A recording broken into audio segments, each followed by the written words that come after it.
Hi Facebook, how are you? Welcome to my home. It's Dr. Emily, podiatrist, human movement specialist, inventor of Naboso, and barefoot advocate. I want to take a few minutes to speak to you about how cool barefoot training is and how you can explain to your clients, your athletes, patients, or to your friends and colleagues, family, people who are a little bit doubting of the benefits of barefoot science on how cool it is. So we're going to go into specifically the somatosensory system. So I'm going to explain exactly what is happening in the skin in the bottom of the foot. What are these nerves that are lying in the bottom of the foot? Why are they so important? And how can you use that information to better understand the power of barefoot training and really why I've developed Naboso the way that I have? So, when it comes to your somatosensory system, think of this as your input system from the environment. So it's the afferent system that is seeking out any sort of stimulation. You have different types of afferent nerves within your peripheral nervous system that are seeking out this information.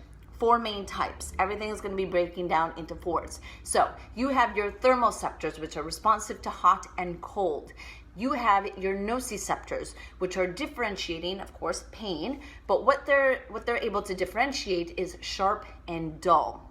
You have your proprioceptors, where you actually have 4 different types of proprioceptors, 2 types of muscle spindles, your GTOs, and then your joint capsule proprioceptors. So those are going to be your 4 types of proprioceptors. And then you have your mechanoceptors. The mechanoceptors are found in the skin on the bottom of the foot and the palm of the hand. So again, when it comes to your peripheral nervous system and seeking out information, you have 4 types of afferent nerves: thermoceptors, nociceptors, proprioceptors, and mechanoceptors.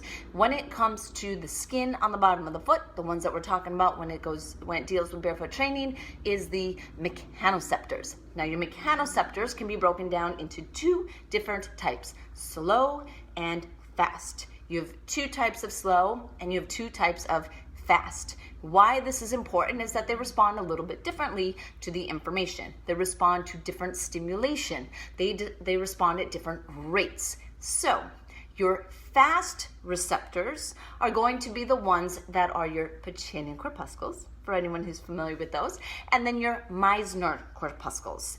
Your fast adapting mechanoceptors get a trigger at the onset of that stimulation.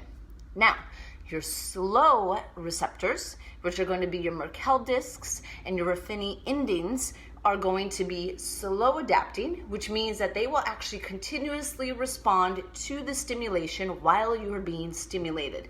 So they are a longer sustaining afferent nerve. Again, versus fast adapting, first onset, quick trigger, back into the central nervous system. Okay? Now, when it comes to slow adapting, fast adapting, you have 2 types under each of those. Slow adapting, you have SA1, SA2. Fast adapting, you have FA1, FA2. Slow adapting, the one that responds to the entire time of that stimulation, the most important one is going to be the SA1. This happens to be called Merkel discs. Now, Merkel discs, slow adapting, respond to sustained stimulation.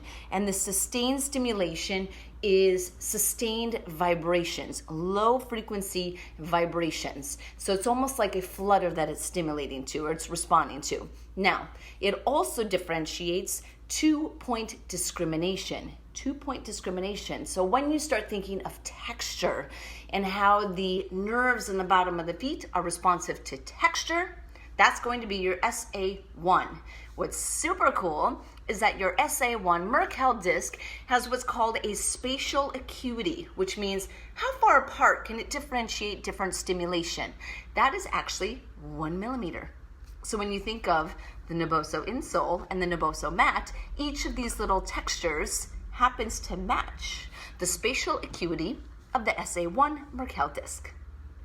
Now your SA2, which is only found in humans, is responsive to skin stretch. We're not going to talk a lot about that, but just know that that skin stretch SA2 is very unique to human hands, humans' feet. Okay? Your fast adapting 1 is going to be your Meissner corpuscles. Now your Meissner corpuscle again is sensitive to vibration.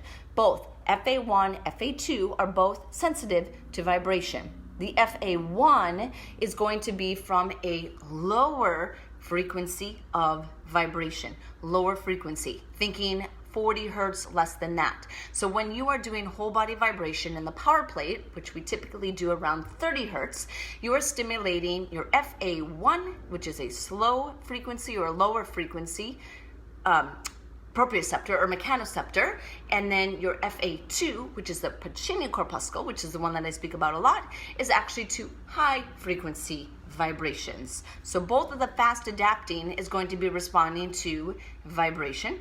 FA1, lower frequency. FA2, which is actually the fastest of your receptors, is going to be the higher frequency. Now, the way that you can apply this with your clients and with your patients and athletes is by using this information to bring in different stimulation. As I had mentioned, the SA1, which is into pinpoint discrimination or 2-point discrimination, this is where texture comes in, is think about finite texture, and point texture is what's going to stimulate these receptors.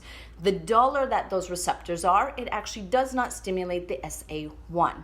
Again, this is why under Naboso technology, the shape of the texture is pyramid.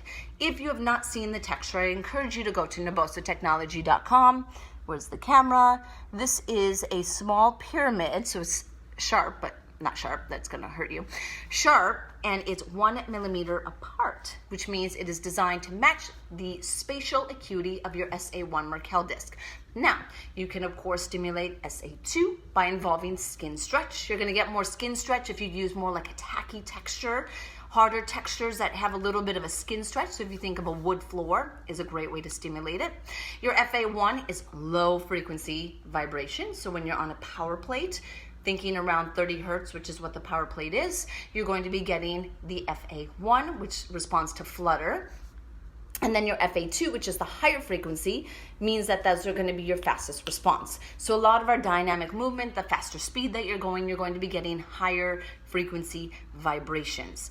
All of these mechanoceptors play a very important role in the intelligence of movement. These are different than your proprioceptors, which are going to be found muscle spindles, 2 types, GTO and your joint capsule. They all work together. They also work with your thermoceptors and your nociceptors to provide afferent information to control your somatosensory system, which is movement. I hope that you enjoyed.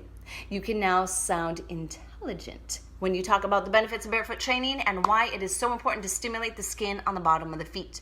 Understand these receptors, know how to stimulate these receptors, and it helps you to understand a little bit more science behind Naboso technology. Take care, and I'll see you soon.